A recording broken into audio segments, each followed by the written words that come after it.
All right. Well, thank you guys for joining. I'm super happy to see all of you here. We're going to talk about transforming security and compliance into your innovation catalyst, which I love. I'm going to do a quick introduction to the team that I lead, that Puneet is a member of, and then we're going to dive into the topic.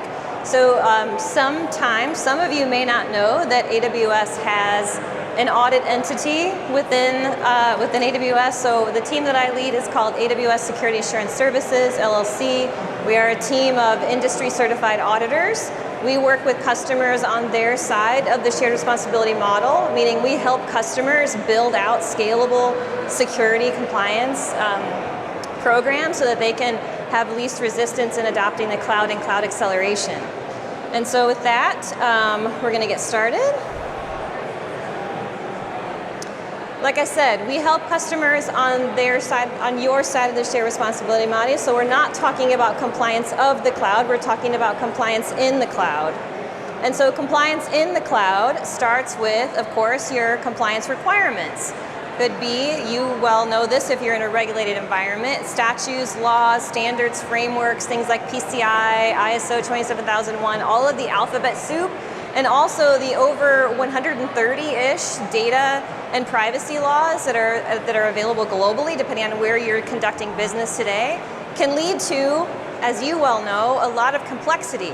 How do you balance those ever-changing, advancing regulatory statutes, keep your compliance in mind?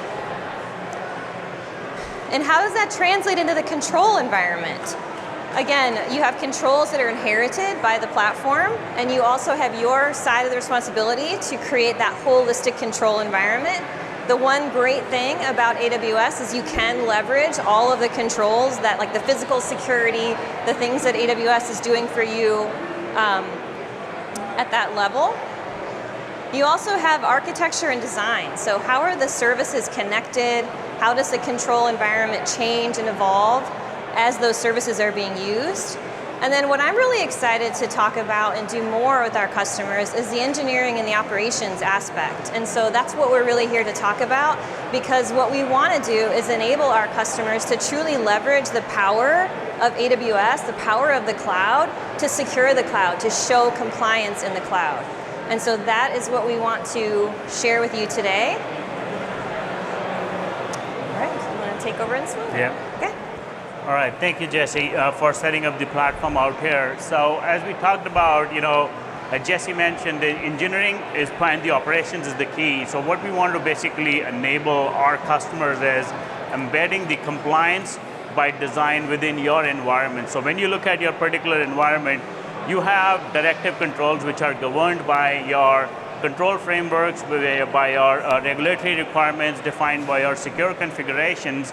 As you're defining those directive controls, you want to make sure you're enabling the preventative side from that standpoint. And there are capabilities which we enable from in the cloud side of the house, where the customers enable is looking at looking at the service controls policies, looking at the IAM permissions, making sure the resource control policies are enabled, building the guardrails within your pipeline from a preventative control at an organization level.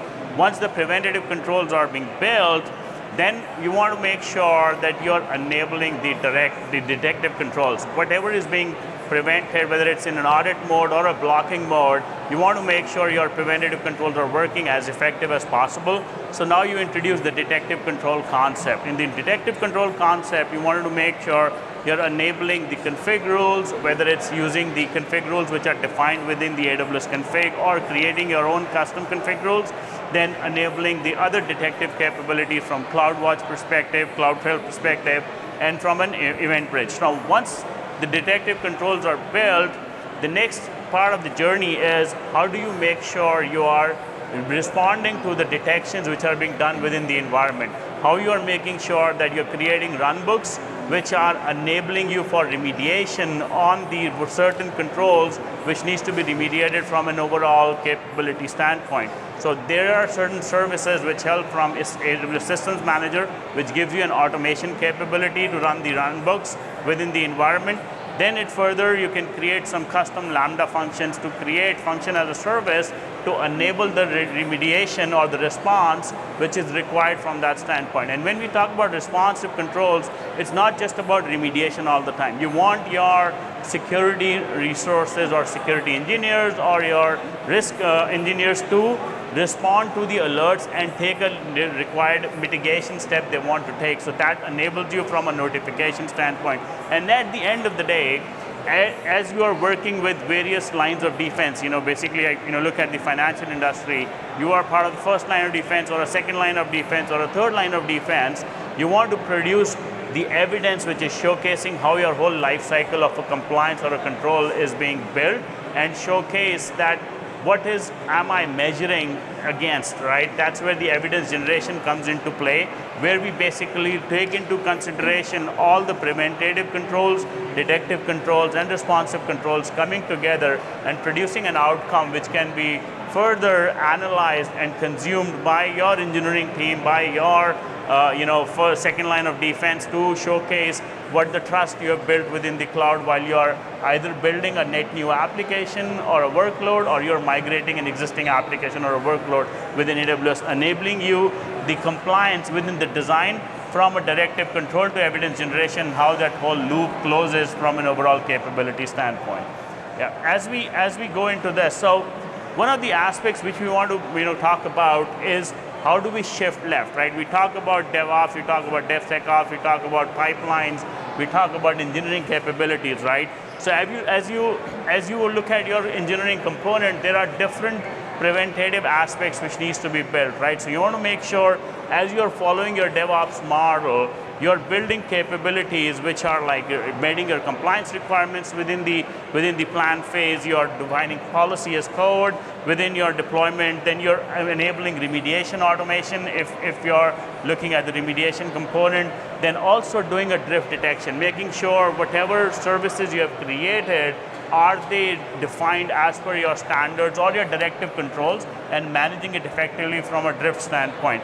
And then other aspects which comes into the DevOps model is how do you keep on continuously testing those controls to make sure they are effective, they are operational, they are working as they're supposed to work. So enabling those from a control and a testing standpoint, and then build the assurance to provide that outcome which can be consumable and can be trusted by the various entities within your organization from a security and a compliance standpoint. Can I throw a surprise question at you, Puneet? Yep. I'm thinking about our audience, primarily security team members. Security, how about compliance? Compliance, so we have some security and we have some compliance leaders. Do they do this on their own, or how do they partner? So that's a great question, Jesse. I think so. If you look at it, there is a convergence which is happening. There used to be a security team, there used to be an engineering team, there used to be a compliance team. So it's converging together and becoming a security and compliance engineering team. So most of the customers I've worked with and enabled them from a compliance standpoint, I'm seeing a concept called compliance engineering coming into play, where basically taking the security controls, which most of the organizations understand as they've been going through these audits and these various regulatory frameworks, but how do we make sure that they're showcasing the operational effectiveness by enabling automation within their environment? I mean, it really is a translation, if you think about it, from a non-technical control requirement to a very technical implementation, and then coming back out in audit as a non-technical. And so I was kind of setting you up for the question, but this is also something where partnership with your infrastructure and your application teams is critical, because you can't do this alone, right? You have to develop an engineering mindset, because in the cloud, everything is code, including compliance and security governance.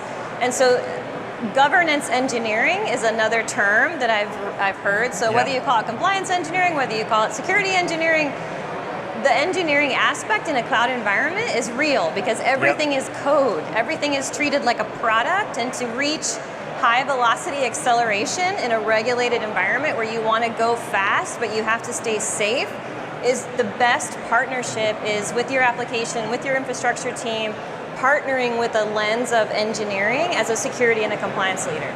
Yep. That's good. All right, so as we go through, as we talked about various controls like detective, preventive, directive, responsive. And then we also talked about shifting left within the DevOps model. How do you scale these controls? Like, because the power of cloud, the power of AWS is scalability, right? Mm-hmm. That's the core fundamental. So how do we scale compliance at that component? Is basically introducing policy as code and doing compliance as code at different levels, right? So basically providing the preventative components we call preventative controls, which are like doing policy as code, building your service control policies, your resource control policies, applying guardrails within your pipeline from a policy standpoint, and then enabling that from an overall compliance by putting the managed controls within your infrastructure as code and automating that from a get-go itself rather than as an afterthought, which basically always ends up chasing the compliance and becomes an afterthought rather than moving it towards the left. And that's why where we basically enable those using different services like Security Hub, Control Tower, and things like that. Can I throw another surprise question at you? This is super fun. So in your experience, Puneet, and I did forget to mention that within our team, we've helped over 200 regulated customers migrate to the cloud in an accelerated way and automating compliance. What question I want to ask you is, you're talking about policy as code and compliance as code. How much of a traditional compliance framework, let's say for example, like NIST 853, what percentage of the technical controls can customers automate? So if you look at the NIST 853, so I would say around 40 to 50% of the controls are technical controls, because 20% are procedural and then 30% are governance-based controls within the framework. So if you look at the 50% control, those 50% controls can be actually used as policy as code or compliance as code and can be moved towards the repository itself. Yeah, so just think about all of the manual effort it would take from actually implementing these controls. And so I wanted to set the stage for those of you who are up listening. Are we ready to go? Next slide here? Yep. Okay. So giving an example, right? So we from a policy as code, we basically want to make sure we are enabling your environment with building the right capabilities by building the right components. So this is an example which shows where we actually developed an SEP for the environment to enable them from an overall service control policy within their environment and helping them use different components, whether you're using Terraform or CloudFormation or any of those services. We want to bring that together and build that power of automation and engineering come together to enable not only the security team but also the infrastructure team and the application team. Because if you look at the application team and the infrastructure team, their job is to enable business, right? Their job is not to showcase compliance. So we are taking compliance and removing that as a blocker to make them do the work they're supposed to do from a high velocity standpoint. And then another example which basically talks about the compliance as code. We talked about preventative controls, but we also need to make sure you are validating what's being created to showcase, are those controls working effectively? Because as an auditor, right, in my past life, when I used to come and talk to the engineering folks and to the infrastructure folks, I know what you're talking about. I believe you built a control, but show me how you're detecting it. Show me the proof. Where is it blocking? Show me where the actual magic is happening, right? So it's very critical to have a detective capability from an automation standpoint to showcase that outcome to the auditor, because they want to look at it and say that yes, it's an end-to-end life cycle which you are managing from an engineering standpoint. All right, so when we talk about automation, we talked about compliance as code, we talked about policy as code, we talked about preventative controls, we talked about responsive controls. What does the journey look like from an automation standpoint? So the first step within the journey basically talks about secure code. When we talk about shift left, like you're creating your repositories, you're creating your services, you're creating your applications, your workloads. Now you want to make sure that you're securing the code where the particular code is being stored, whether it's Terraform, whether it's CloudFormation, securing that particular code. That's the foundation of the first step of the automation itself, journey. The second step comes in is AWS services. Now you've written the code, it's in the Terraform or in the CloudFormation, then it gets deployed within your AWS environment. So making sure your AWS services are configured in a particular compliant manner so that you can showcase the outcomes which are being produced from a from an overall life cycle. So that's where your second part of the journey comes into play. The third piece comes in the automation, right? How do I build the detective capabilities within the environment? Let's say if I'm building EC2 environment, if I'm building EKS clusters, if I'm building RDSs, S3s for a workload to operate, how do I make sure that they're working effectively from an automation standpoint, from an engineering standpoint? So building those controls from an automation, that's what the cloud or the AWS brings to the fruit of rotation altogether. The next piece comes as custom controls. There are certain controls which are out of the box, which you can consume on day one as you start rolling out these services. But if you want to make sure there is a business context or a compliance context which is defined by your enterprise, how do you add that from a customization standpoint? The example which comes to my mind for this one, which is very, very common, is every organization has a requirement for encryption at data at rest. I've not seen an organization saying, we don't want to encrypt anything, right? So when you use encryption at rest, you're using AWS Key Management Service. Right now within AWS Key Management Service, you get by default AWS managed keys, right? But your standard says, I want to use a customer managed keys. Now to make sure your customer managed keys are being used, are being rotated, are being administered well, that's where the custom controls come into play, because that's the standardization, that's the contextualization which comes into play from a custom control standpoint. And then the last piece of the journey is evidence generation.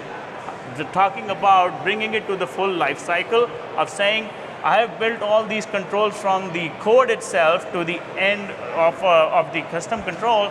How do I bring that into the closed loop from an evidence generation so that I can showcase it to the auditors, showcase it to the risk folks to get the approval on that front? Yeah, I love this part because we don't want to be doing screenshots or no shoulder surfing, right? If you think about the environment and the cloud and everything is code, evidence generation should be no different, right? You should be able to evidence without bothering the development teams and getting that data. Yep.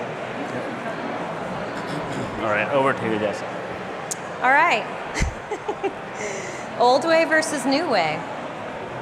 All right, I'm just going to open up the screen here. So the old way, which may be the current way, fix and patch production, doing security reviews, getting committee approval, compliance checks, manual code reviews, architecture reviews. Now, it's not that you're going to get away completely from doing some of these functions, but there's definitely a lot of changes, that the conversation changes along the way.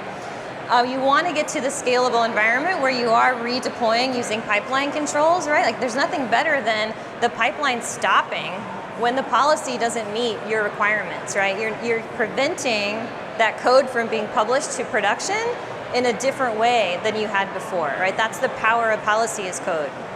Security in and of the pipeline, like I just said, self-service, continuous governance, like the way we scale at AWS and the way we focus our customers towards is how do you take something and how do you create the ability to repeat it? So whether you have 9 applications or 900, being able to repeat that process is super important. And then automated evidence collection, like we talked about. And we are ending with just a minute to spare. Yep. I want to thank all of you for listening in. Again, my name is Jessie Skibby. We have My name is Puneet, yeah. And you can definitely connect with both of us. Here's our email address. Like I mentioned, we are a service. If you're struggling with something on your side, you need some help doing this process, we are here to help you. We also have some amazing partners that do similar work, and so feel free to reach out to one of us if you are needing more guidance, and we'd be happy to help you. Thank you so much. Thank you.